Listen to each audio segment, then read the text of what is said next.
The nonprofit MBA purpose is to provide new business insights and fresh creative ideas for executive directors and their teams that will help them improve their organization. Here is your host, Stephen Halasnik. Welcome, everyone. My name is Stephen Halasnik, and I will be your host for today's Nonprofit MBA podcast, as I have been for close to 300 episodes. It's a beautiful day outside. It's a fall day right now. And, whoever said that November isn't a beautiful month is crazy. It really is nice out there.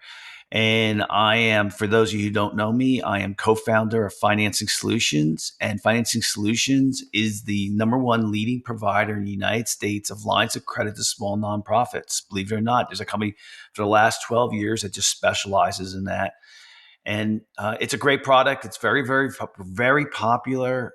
It's 5-star rated. So if you're interested in learning more about a line of credit for your nonprofit, please visit our website at nonprofitmbapodcast.com. Again, it's nonprofitmbapodcast.com.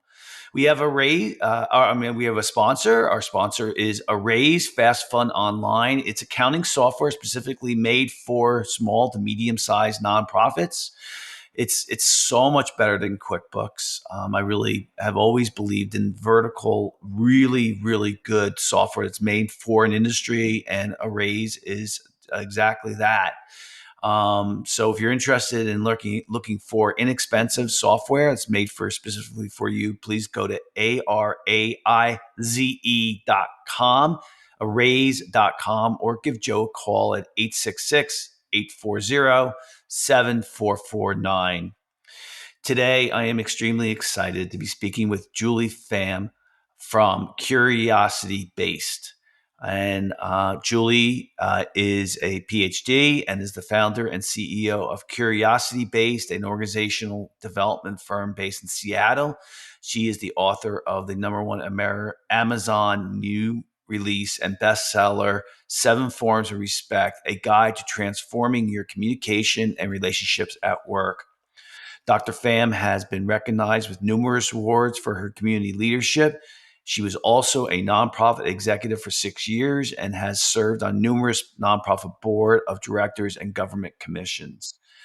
Julie, welcome to today's Nonprofit MBA podcast. Stephen, thank you so much for inviting me. I'm looking forward to this conversation. Great. And, what we're going to be talking about, and, this is probably going to be one of the podcasts that's going to be listened to the most out of all the ones we've done, because I hear it so often, reducing burnout, the 7 forms of respect for nonprofit leaders and teams. Julie, what kind of got you interested in this subject to begin? Well, before we get to that, let's talk about first what this topic is going to cover in regards to just a summary of the 7 forms of respect. Mm-hmm. So the 7 forms of respect is it's a guide to helping people understand that we can agree on what respect feels like, feeling seen, heard, acknowledged, appreciated. Yet what we disagree about is, what does it look like? What does it look like? Does it look like I'm going to CC you on emails or not? Does it look like that I'm going to give you unsolicited feedback or not? And so the 7 forms of respect is about the fact that respect is dynamic, it's relative, it's subjective, and it's contradictory. And yet the way we talk about respect is we talk about it as if it's fixed and universal. So Stephen, one of the things I like to compare it to, it's more like 5 love languages and not like 7 habits of highly effective people. So it's not about getting all 7. It's about understanding that respect looks different to different people, and how do we talk about it? There's an old adage that I never liked, and that is treat people the way that you want people to treat you, right? Mm-hmm. And I never liked that. I always thought you should treat people the way that they want to be treated. Is that a fair analysis of really what a form of respect should be in communication? Stephen, I'm so glad that you brought that up, because when I was doing my research, a lot of people, and I would ask people, how do you want to be treated? And they said, with respect. And I said, what does respect look like? And they brought up the golden rule, which is what you just said: treat people the way that you would like to be treated.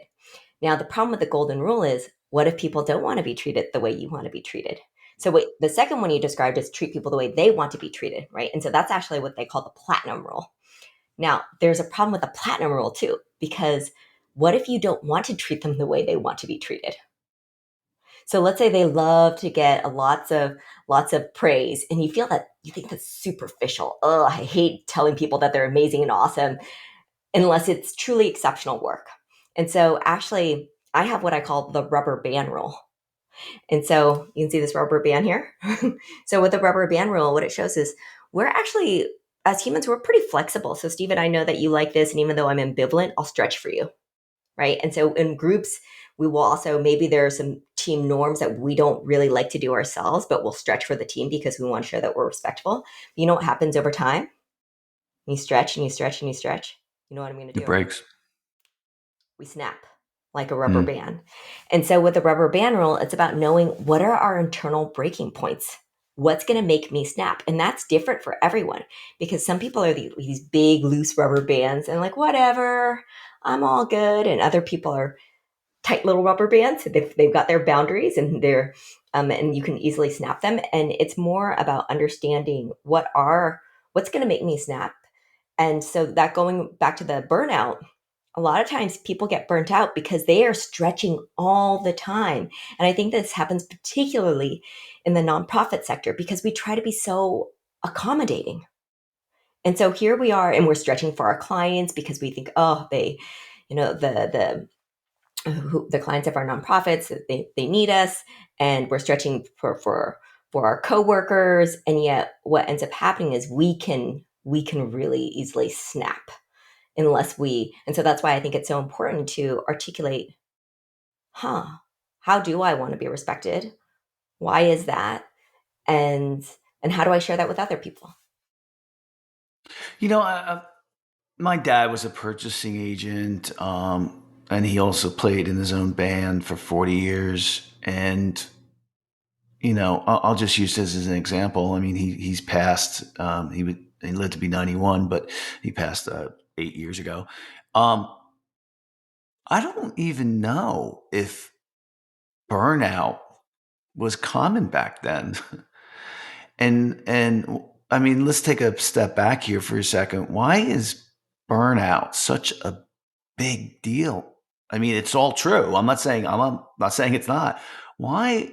I guess what made me think of it was the rubber band, Hmm, hmm. right? That you just illustrated. Why are people burning out so much now? So people are burning out because I think a lot of times they feel they can't say no, right? And they can't say no. Maybe it's because they want to be helpful. Maybe it's because of just their economic situation right now, especially as we are in as we're in this economic decline. There's fear of losing our jobs. There's fear of letting other people down. There's fear of being seen as not being a team player, and so we keep pushing ourselves more and more and more we do until we do get burnt out. So I think that if the question is, hey, back then they didn't have it, I think back then there's more clear boundaries, and also technology has changed that too, right? Because we can work all the time. I mean, like, I mean, when your dad was having his career, he's just, I'm sure there was just, Oh yeah, yeah, sure, you can only have access to these tools while you are in the office. Whereas sure. now we have our phones. And Oh so we're yeah. constantly expected to be on. And I think that's another thing of just, and the leaders will model that, right? So I think that a lot of, if you see executive directors who are just working all the time, even though they say, no, take rest for yourself. And yet, what are they sending? What messages are they sending to everyone else if they're answering and sending emails on weekends? Yeah, I mean, some of that stuff is. Listen, I'm 58, so I'll be 59 soon. But so I went through that phase where you moved from my dad's way of working, which was set hours, to the let's just say my kids' generation, which is you know working at any time, right? So, and I made that transition pretty well. It wasn't a big deal for me, but I still had boundaries. But as the owner of my company, I didn't have to deal with emails that needed to be responded at 11 o'clock at night. So I don't think it's fair for me to be, to kind of judge, people who've gone through the burnout phases. Now, the but I get where communication is such a big part, understanding how to communicate, because I think the reality, you're not going to push back and really address all the issues that affect burnout, right? What you can do is really understand how people want to be treated, and that's not the right word, but communication is a part of being treated, right? Hmm. So really understanding your people really, really well is really what we're talking about here. Is that correct? Hmm. Hmm. And it's about making the space for them to actually reflect and understand what their needs are so they can also articulate that too. Because oftentimes in an organization, I think respect lives in layers in an organization. Mhm. Yes, you need a drink. I get it. Yeah. Sorry. It's okay. Respect lives in layers within an organization. So I like to use the analogy of language here. And so if you think about a nonprofit, and then at the top level there's the executive director, right? And then within that there's all of these different departments. There could be the philanthropy, donor relations department. There could be the finance department. There could be the client services, whatever, if it's like a food bank or whatever, right? So there's all of those different departments, and then there's the individual. And so at the top level, the executive director, what they set as the norm of what is considered respectful, that's the national language. So you can go to any part in the organization, you'll feel that. If you're in all teams, all hands meetings, you'll feel that. And then each of those different departments, they also have their own team leads, and they have their own nature of the work. And so I call whatever they set as their expectations on their teams, that's the regional dialect. And then there's me, the individual. And I have my own preferences as well too.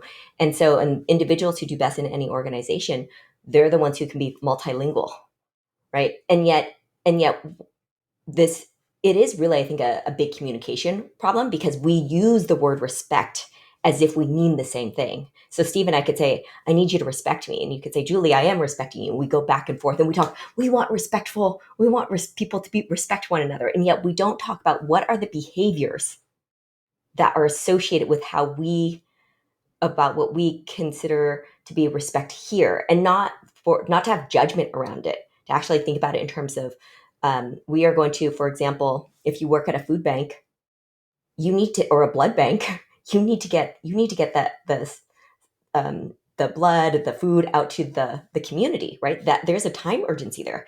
That's different from an arts organization, right? The time urgency is not going to be as important. So punctuality might not be as important for an arts organization than it is for like a blood bank where lives are at stake, right? And so, um, but to and my point here is for people to articulate the why, because The otherwise it's the like we why need to for do the this. why for what? The The why why for for the what? why for why we are prioritizing this form of respect, Oh yeah, yeah, yeah, right? The yeah. why. And Well, because right. oftentimes what people do is like, we need to do it. Why? Because it's respectful. Why? Because that's important. And No. yet we don't talk about, no, because Yeah, this will happen. These are the consequences. Because yeah. it's not, I always tell people, don't try to get all seven forms. Some of them actually even conflict with one another at times. And it's about getting clear so that then people in the organization, I often, I'll poll, when I go into teams, I'll poll people, hey, what causes misalignment around understanding respect here? And top ones tend to be generational differences, cultural differences, departmental differences, and lack of clarity from leadership. Lack of clarity from leadership, because we just say respect, but we don't talk about specifically what does that mean. Well, yeah, I think those other ones that you mentioned take some time because they're more you have to ask questions, you have to understand they're individual based. I think, certainly having clear communication is something. that can be implemented quicker, you know, while you're working on the other ones. Is that fair to say?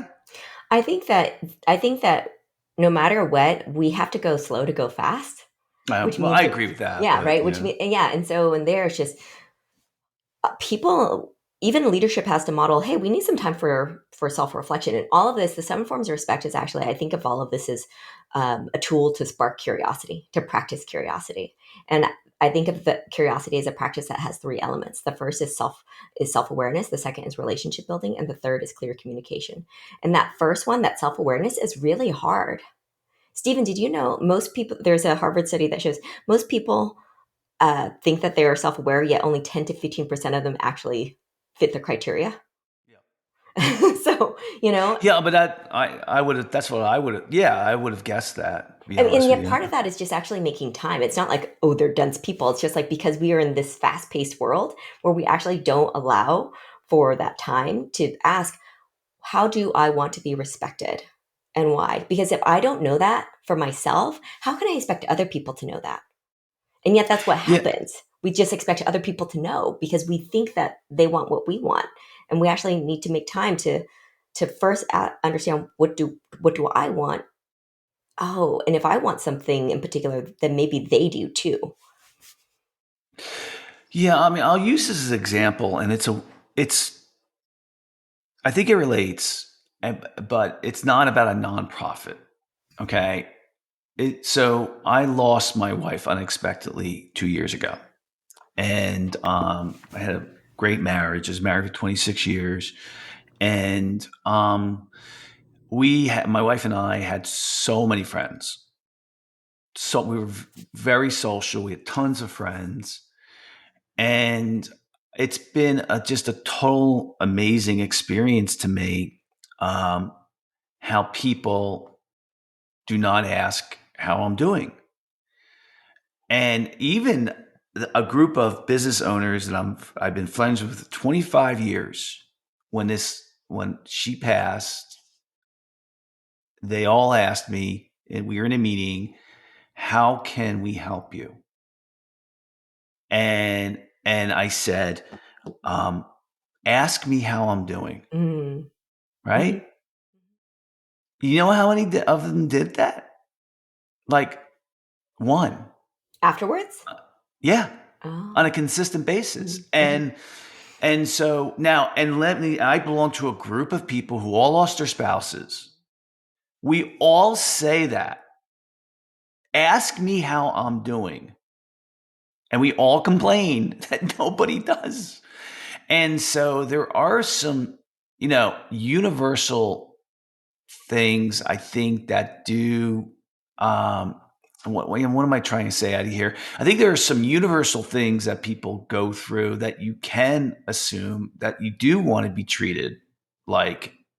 Um, and but the other thing on the flip side, if someone were to say to me in a work environment, "How do you want to be treated?" This is a little different topic. How do you want to be? How would you like me to communicate with you? I'd say is, oh, don't tell me how good a job I'm doing. Just tell me what I need to do, right? But the fact of the matter is, it's not true. Mhm, mhm, mhm, You mhm, have mhm. to pump me up a Yeah. little bit because I put myself down too much. So even I don't know uh, the right way to communicate with me at times. So I mean, it's a flip of a coin on these two areas, so you know, I I so what do you have any comment on those situations? So first of all, Stephen, I just want to say I'm so sorry for your loss. Thank you. I So appreciate that. wow, it Yeah, sounds like you really had an amazing marriage. Wow. I did. So Mm. um and I think that this really speaks to how respect is dynamic. It really speaks to how respect is dynamic. And so we think of respect as having these three dimensions, the seven forms. The first is hierarchy. The second is give versus get. And the third is what matters to you. And so that first is it recognizes there's power dynamics at play, right? The way that we show respect or expect respect from someone who has more power versus equal power or less power. And even if you have your own business, customers have more power than us. and our Oh vendors have yeah, less yeah, power, yeah. right? Yep. And then Great. the second dimension is give versus get. The way I like to give respect could be different from the way that I like to get respect. And and then the third one is what matters to you. And this is a really hard one. It really speaks to what you just pointed out around acknowledgement. What matters to you versus what should matter to you, because Mm. we've all been socialized to expect to do certain behaviors, to expect certain behaviors, and yet we don't really ask ourselves what actually matters to me. And that is self-awareness. And that is hard because even, for acknowledgement, it took me quite a while for me to acknowledge and to admit that acknowledgement was important to me because it feels cringy, right? Yes. It Yeah, feels yeah. cringy. And yet Yep. there I am. And I think a way to test is, do I feel discomfort in my body? Do I feel anxiety when I don't get the thing, right? Because I'm like, did you get my card? Did you get my gift? I want to know, I want to know that you got it. Or I want to know, like, hey, did I do a good job? I want to hear Are that. there certain universal truths though, which are is that that across the board that it's okay to compliment somebody on a job well done? So Isn't I really think that this is very individual and it kind of really gets at how that person is going to, and it can take a while for that person to understand what is important to me, right? Because and that's because we all have these different experiences, right? So someone could think, oh, no, this is really superficial because of these experiences I've had where I got all these compliments and yet they didn't do these other things for me. So it felt superficial. And that's why they're having that reaction to it. I think what's important here is to then try to understand, why do I feel that way? So I can then share the story, because people will remember stories more yes. than they will remember. Because if you just say, hey, I want you to thank me, then I'm like, okay. But if you tell me why, then and here, let me give you another story. Punctuality is actually really important to me. And that's because growing up, my mom was always late picking me up from school. And so I felt a lot of anxiety waiting for her, and the school staff had to wait. Now, and I carry that with me as an adult. Someone else, Stephen, can have that exact same experience and be like, what's the big deal? My mom was late, not a big deal. So we can have the same experience in different reactions. And yet, when I share that story with you, you can imagine 5-year-old Julie waiting. And you can understand I'm not just being rigid, right? I Sure. literally feel anxiety. Yeah, it And really so changes I things. think Yeah. that is something that when we work with teams and even just individuals, to help them ask themselves those questions of, like, why does this matter to me? How do I share that story? If this is why I don't like it when my name is mispronounced, because of this. And if you can share that, it actually feels, it's it's way different than, like, it's disrespectful when you do that. I don't like it when you do that. But if you can explain why it's important, that's what people will connect with, and we can connect with each other when we do that. And when someone shares, if I share my story, it could spark in other people's stories too. Like, oh, I had a similar or different experience, or it's making me remember something else. Yeah, let's bring this back home a little bit as to Mhm, why we're doing this, and that is, we're looking to reduce burnout. We're looking to reduce turnover, which mhm, causes lots of problems to an organization. There's a good indicator in most organizations, and that is if you have more than 5% turnover, you are then you're not your organization is not doing the right things. And also, by the way, the large majority of people who leave organizations do not leave for money. Okay, they leave because of the culture or how they're being treated. So the reverse is true too. If you treat people really, really well, if you communicate with them the way that they would like to be communicated with, if you create a good work environment, you will reduce turnover. And it's your ace in your hole, really. What were we going to say, Julie? yeah, so I'd actually make a slight modification to that, which is when you said, if you treat people the way that they want to be treated, they'll stay. I think that actually sometimes we can't sometimes we can't treat people exactly the way that they want, because it's going to come in conflict with others, right? And Yes. so what I like to say is, just because you didn't get what you want doesn't mean you weren't heard. Just because you didn't get what you want doesn't mean you weren't heard. What we can do, and what we try to do with the 7 forms of respect, is to give people this framework so that they can have these conversations around, okay, that's what respect looks like to you. This is what it looks like to some other people. And this is what we need to do. These are the forms of respect we have to prioritize to serve to do our work, to serve our clients. So are you willing to suspend what you personally like so that we can do this work that we agreed to do I together? get it. Got it. And so that we can, and that's different from what executive director likes, right? Because sometimes when we don't talk about it, it can feel like, oh, this is just something that the boss likes, but not, So and it feels yeah. personal versus like, no, it's actually part of our shared work. So is it okay as an organization to say this is the communication? I don't like this word, communication style that we live by. Is it, I mean, you come up with a culture, you identify your culture, you identify your purpose, your mission, your goals, your measurements. Is it okay to add communication as an important element of all those elements?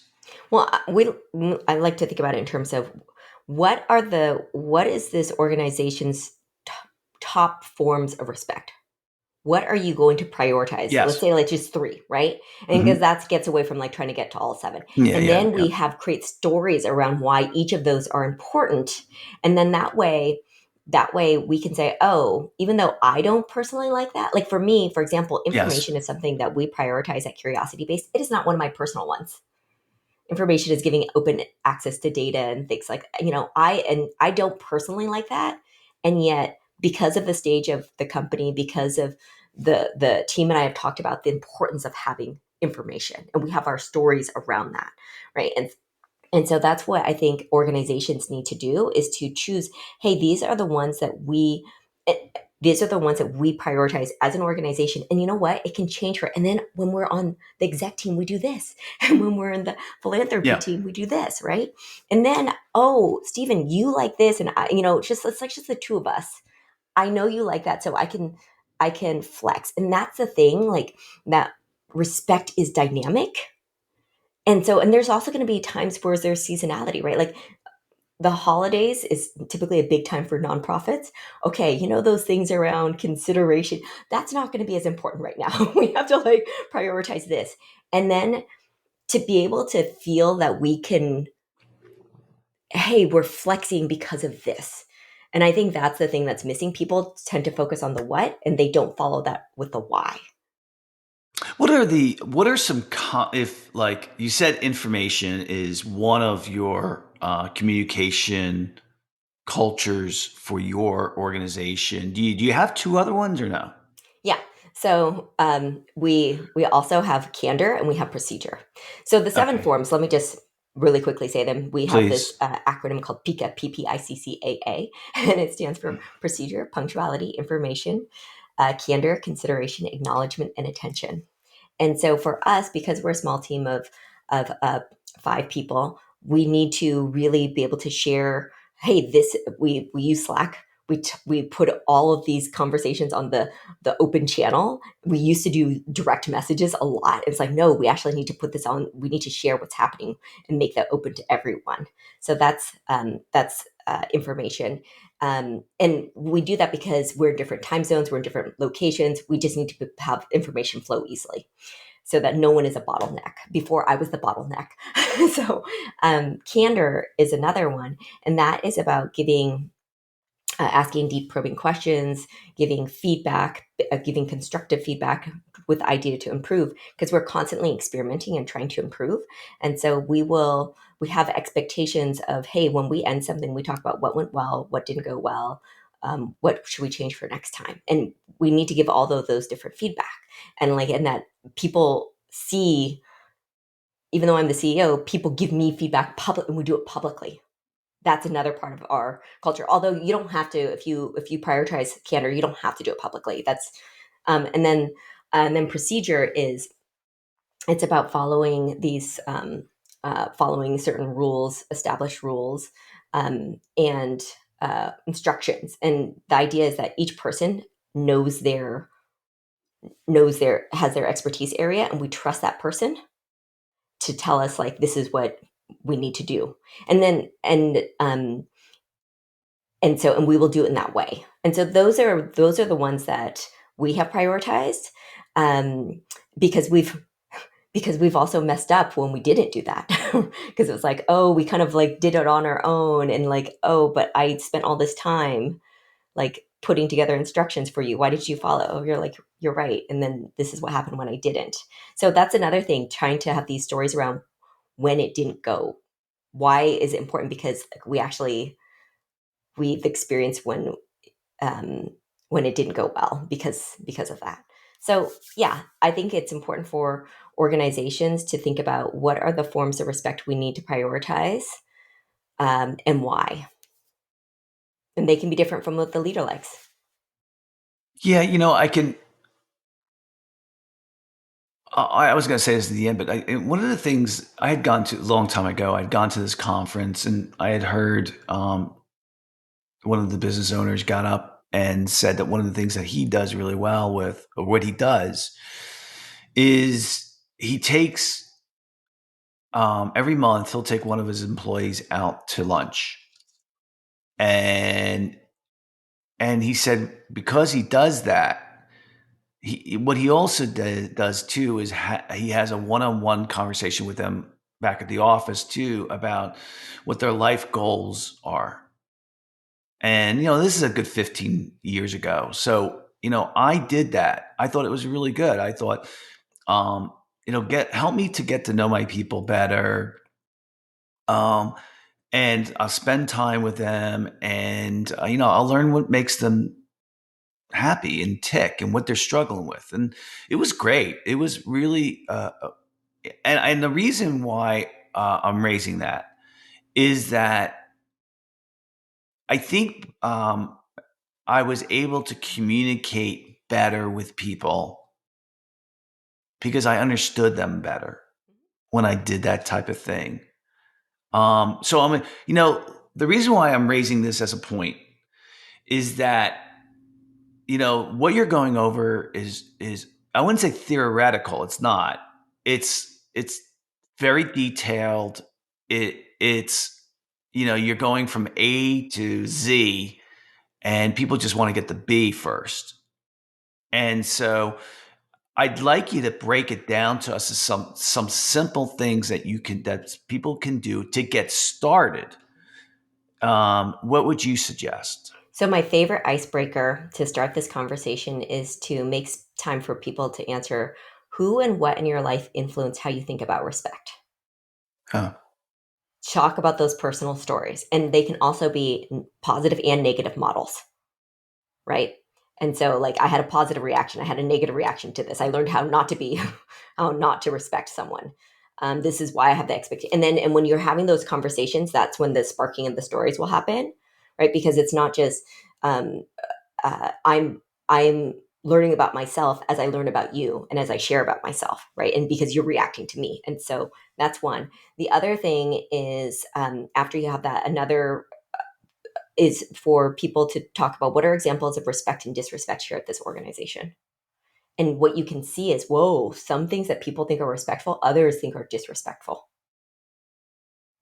And and so and then to be able to look at that and go, huh, well, that means that people are experiencing different things. Different people are experiencing different things in this organization. So let's talk about that. And then let's talk about, um, what are the forms of respect that we think are being exercised right now? And what are examples of that? And then what do we think we should be doing? And maybe some of the things some of the forms we already have, and maybe some forms we actually have to work at. And then here's this last one is just that none of them are easy. Respect is not easy. And that's the thing I think we talk about, like just be respectful, just do it. It actually, all of these behaviors take work. Even giving candor takes work, right? Giving information takes work. And to appreciate that, and to think about how do we then hold each other accountable when we're not prioritizing the forms of respect that we had agreed to. Does that help Yeah, get it away from theory? it does. And I think the thing, like, I think people who are listening could say, I got a million things going on, and this sounds complicated, and I don't think it is. I think if you make little steps, I tell you, so I don't run a big organization anymore. But if I did, I would add this to making sure it's one of our top priorities. I'm a big believer that, and it takes sometimes nonprofits a while to really do the hard work of making sure they understand their mission and their culture, communicating it. Uh, you know, Even doing a business plan, those type of things, it's really important. And I would certainly add our communication method, our communication. I can't think. It's not. I wouldn't think of the word method, but how we communicate in our organization, just at the top, at a enterprise level, right? And then, of course, I would, I think one of the things you could do is start paying attention to people, and like I said, get to know them better. And I love the question.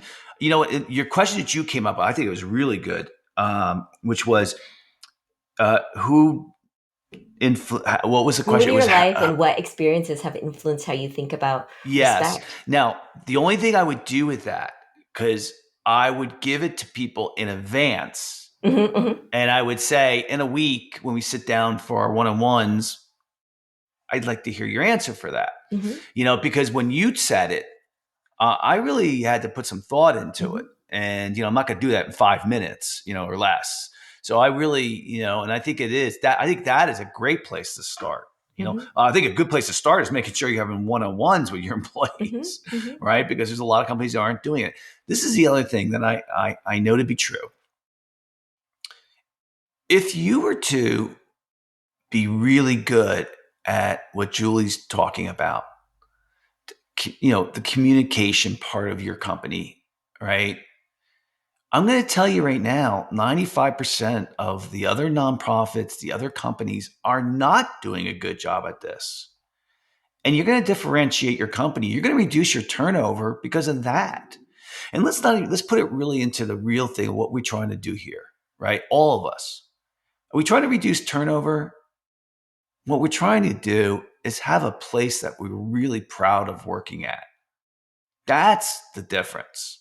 So that when you walk away, you leave for the day, or you go on vacation, or whatever, you maybe move on to something else.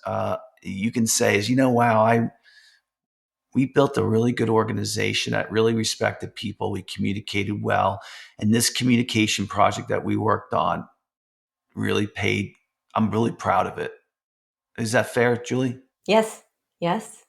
Yeah. And Yeah. I think going back to the rubber band rule is acknowledging everyone's got a different rubber band and saying, hey, I want to know what your snapping points are. What's going to make you break? Because I don't want you to leave. Right. And I know you have them. Please Yes. don't keep saying yes when I know that you Yeah. have them. So and here are mine. Yeah. Here's what's Well, going to make me break too. So how do I we tell just you what. acknowledge that? Yeah, as a leader, though, I would never want to get any of my employees to a point, or customers to a point where they even come close to snapping. Hmm. Hmm. That is not cool. Hmm. You And that's why we know need to that. understand and help them understand that I know you have them. So let's talk about it. And because Yeah. sometimes people don't even, they leave places and they're like, that place was toxic, but they didn't realize that they had these breaking points that they didn't articulate before. Well, and the other thing I can think of too is that people have different breaking points at different times in their Hmm. lives, Yeah. depending on what's going on in their Hmm. personal life. To look at me, right? That was an Hmm. example, right? So, unfortunately, it was a great conversation. I really enjoyed it. It's very interesting. When I do a lot of these podcasts, some of them are super interesting. Some of them are a little bit more mundane. This one was very interesting, and it was fun. I learned a lot. I'd like to thank so much Julie Pham from Curiosity Base for coming on today's podcast. And if you like today's podcast, please feel free to share it with a friend. The Nonprofit MBA podcast is the top 1% of podcasts in the nonprofit sector, and we have so many people who really, really are learning a lot. And I have great guests like Julie on it. So please spread the word. Let everybody know. If you like today's podcast or any other ones, please give us a 5-star review. It really helps us. And also, if you're looking for a line of credit for your nonprofit, please feel free to visit our website at nonprofitmbapodcast.com. Julie, if anyone wants to get in touch with you, how would they go about doing that? I'm very active on LinkedIn, so please find me there. You can also go to curiositybased, that's BASED.com, and you can find me there as well. And the book, where would people get the book? On Amazon, and you can also get it at Barnes and Noble and any other bookstores as well. So you would look up your last name, Pham, Pham. Yes, but you can Is also just look up Seven Forms of Respect, and Seven Forms of Respect. yes. Yeah, it sounds like a good book to pick up. I think it would be a good read. And we Well, have a Julie, lot of thank freebies on the site as well, too. Free quiz, mini good. book, digital course. So check those out. Yep. And Julie, thanks for coming on today. I really appreciate it. Thank you so much, Stephen. So I end every podcast the same way, and this really is the apropos to what we talked about today. Um, I want to thank everybody out there for really doing the hard work and the heavy lifting of trying to make this world a better place. It's a big job, and you guys are out there every single day trying to do your part. I know that Julie and I, in our own way, we try to do ours, but you guys are out there all the time. And I thank you for that. We certainly need it. But I just want to remind you that you're no good to your family, your friends, your employees, yourself if you don't take care of yourself. And again, this goes back to the burnout syndrome, right? So make sure you're taking really good care of yourself because we need you. We need you to make this world a better place. And so we all know what that means, you know, sleep, exercise, diet, reflection, whatever works for you. Everybody's different. So please consider that. Again, thank you for listening to the Nonprofit MBA podcast. And I hope everybody has a fantastic day.